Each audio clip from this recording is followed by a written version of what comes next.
अभी इस वक्त हम लोग हज की रवानगी के लिए यहाँ मौजूद है हज हाउस में।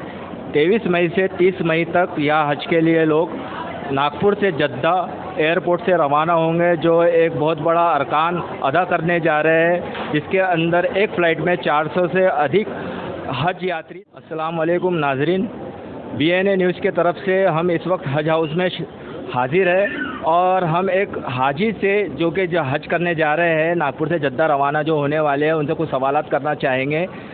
तो सबसे पहले आप अपना नाम बताइए और कहाँ से हो ये बताइए। जी, मेरा नाम मजीद शाह वज़ीर शाह, मैं अचलपुर ज़िला अमरावती से हूँ। आज आपकी फ़्लाइट है, तो आपने क्या तैयारी की है? अल्हम्दुलिल्लाह तैयारी तो पूरी की है। जिस तरह कैंप के अंदर में मालूमात दी गई थी उस तरह से पूरी तैयारी की है हमने। कैसा महसूस हो रहा है आपको? आपका यह हज फर्स्ट टाइम है? जी हाँ, मेरा फर्स्ट टाइम है और बड़ा अल्हम्दुलिल्लाह बड़ी खुशी हो रही है, बहुत मसरत हो रही है और इंतज़ाम भी काफ़ी अच्छा है।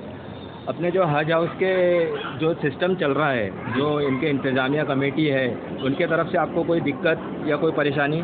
नहीं, कोई परेशानी नहीं, माशाल्लाह बहुत अच्छा इंतज़ाम है। आपको फुल सपोर्ट मिल रहा है? इंशाल्लाह बहुत अच्छा सपोर्ट मिल रहा है। और आप अपने इंडिविजुअल इससे जाएंगे क्या बस से जाएंगे? बस से जाना पसंद करेंगे। यहाँ से बस से जाना पसंद करेंगे। जी। और एहराम जो बाना जाता है हज के लिए, तो वो आप कहाँ से नियत करेंगे? मीकात से। जी, जैसा कि अभी सुनने में आया है कि एयरपोर्ट में जो हुज्जाज इकराम के खिदमतगार थे, तो एयरपोर्ट के अंदर उनको अथॉरिटी नहीं दी गई है आने की, तो उसमें एहराम बांधने के लिए थोड़ी दिक्कत जा सकती है, जिसके लिए हुज्जाज इकराम को खुद नागपुर शहर से जो हज के लिए जा रहे हैं, तो एक हाजी साहब जिन्होंने एहराम बांध लिया है, उनसे हम पूछना चाहेंगे। बताइए आपका नाम? मोहम्मद सुफियान। कहाँ से? मैं बडनेरा डिस्ट्रिक्ट अमरावती। बडनेरा डिस्ट्रिक्ट अमरावती से। जी माशाल्लाह, आपने एहराम की नियत यही से कर ली है और आप इतनी बड़ी जगह जा रहे हो हज के लिए, तो आप कुछ कहना चाहोगे उसके बाद? अल्हम्दुलिल्लाह, अल्लाह ने मुझे इतना बड़ा मौका दिया है, अल्लाह का बहुत शुक्र है कि मुझे अल्लाह ने अपने घर पे बुलाया है। माशाल्लाह, हाजी इस वक्त अभी बस में बैठ के एयरपोर्ट के लिए रवाना होंगे और हम जानना चाहेंगे कि आप कहाँ से हो सर? अस्सलामु अलैकुम रहमतुल्लाहि व बरकातहू। अल्हम्दुलिल्लाह, मैं अमरावती शहर प्रॉपर शहर से हूँ और इस वक्त में 23 आज की तारीख है।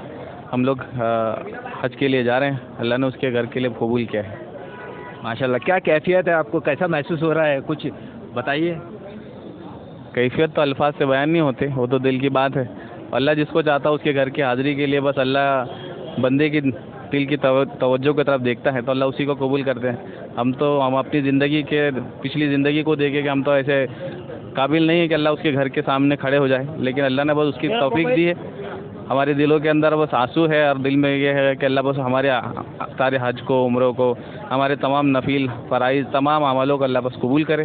बस अल्लाह के सामने हाजियों के लिए भी, तमाम हाजी जो जा चुके हैं, जो बाकी है, तमाम के लिए हम दुआ भी करते हैं कि अल्लाह उनके भी हज को कबूल करे, उनके अरकानों को कबूल करे, अल्लाह उनके लिए सफ़र को भी आसान करे।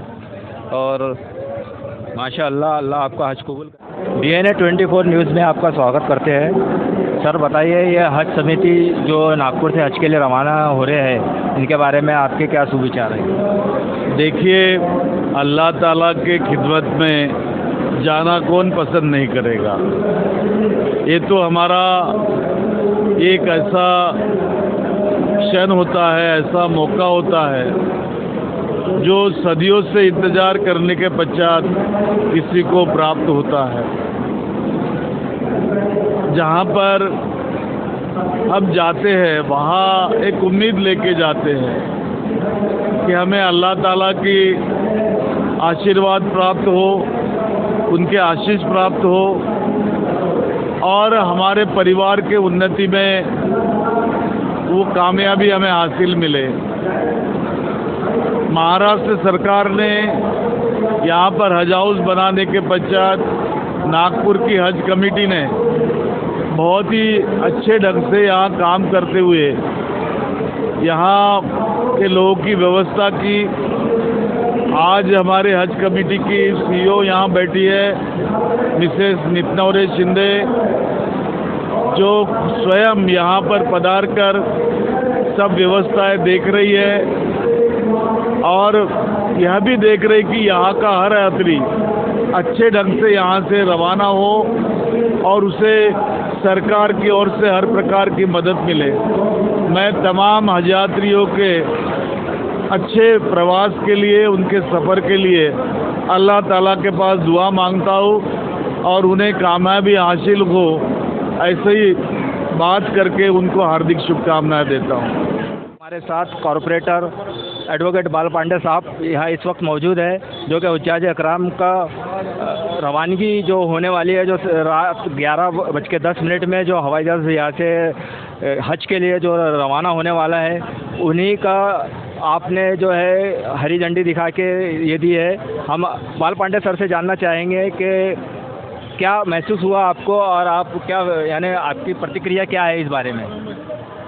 आज अभी हज यात्रा के लिए जो जाने वाले खुशनसीब जायरीन है, उनकी पहली बस यहाँ से हमारे हज हाउस से गई है, एयरपोर्ट के लिए प्रस्थान की है। उसको झंडी बताते समय मैं बहुत ही खुशी और गौरव यानी का अनुभव कर रहा हूँ, क्योंकि ये जो हज है ये हर किसी के नसीब में नहीं होता। अल्लाह ताला का जिसे बुलावा होता है वो खुशनसीब व्यक्ति उस हज में शिरकत कर पाता है। और ऐसे पावन पर्वों पर इस कार्यक्रम में आने का और झंडी बताने का सौभाग्य मुझे प्राप्त हुआ, इसके लिए मैं अपने आप को खुशनसीब समझता हूँ। और मैंने सभी हज यात्रियों से विनती की है कि वे देश की अखंडता, देश की एकता और देश की खुशहाली के लिए अल्लाह ताला से दुआ ज़रूर मांगें। और साथ ही साथ जो अपने देश जिस बुनियाद के ऊपर है, कई सालों से अपने देश का जो कॉस्मोपॉलिटन एक नेचर है आपसी भाईचारे का, वो आपसी भाईचारा कायम रहे और देश प्रगति पथ पर विराजमान रहे और प्रगति करते रहे, उसके लिए भी दुआ करें, ऐसा मैंने उनसे भी अपील की है। साथ ही साथ जो भी इस हज यात्रा में जा रहे हैं उनके परिवार के और सभी इस देश के नागरिक खुश रहे, देश में खुशहाली रहे और उनके हर जायज़ मकसद को अल्लाह ताला पूरा करे, यही मैंने प्रार्थना। अशफाक कुरैशी और साहिद नूरा भाई और सभी जावेद अख्तर भैया और सभी लोग हैं, समीर भाई है और सभी लोग अपनी तरफ से पूरा प्रयास कर रहे हैं। और इनका भी ये जो हज यात्रा बहुत अच्छी हो रही है, उनमें इनका भी बहुत बड़ा हिस्सा है, जिसमें मैं इन लोगों को इसके लिए बहुत इनकी जितनी प्रशंसा की जाए उतनी कम है। मैं इन सभी लोगों का अभिनंदन करते हुए उनको साथ में धन्यवाद भी देता हूँ। चूँकि ये जो यात्रा हमारे ये नागपुर की शान है और ये हज हाउस भी नागपुर की शान है। और यहाँ पर ये जो हज हाउस है ये हमारे बस्ती में है, इस बस्ती में है। ये बस्ती के लोगों की तरफ से भी मैं इन लोगों को बहुत धन्यवाद व्यक्त करता हूँ